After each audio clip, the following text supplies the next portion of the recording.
I'm starting off from where we left before in video 1 with our first Hello Python script still open.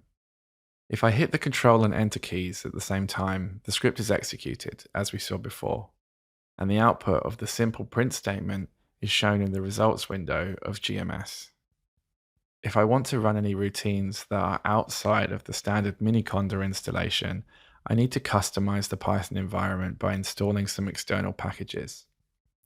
In this example, I'm going to run a Python script that makes use of the matplotlib package.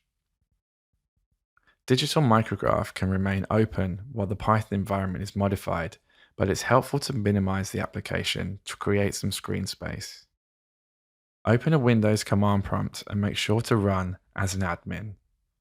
In order to see which environments are present, just type the command conda-info --envs.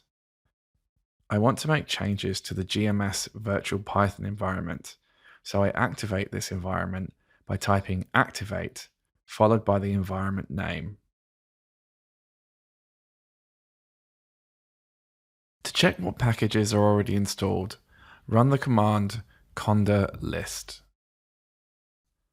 A number of packages are present, but I can see matplotlib is not one of them.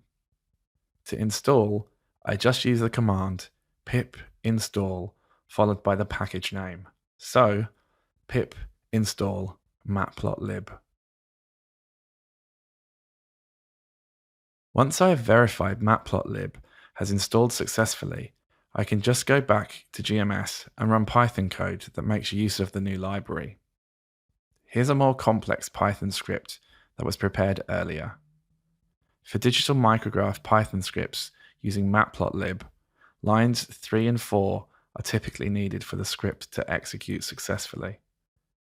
Then it's just a case of using the import command to import an external library, which in this case is matplotlib.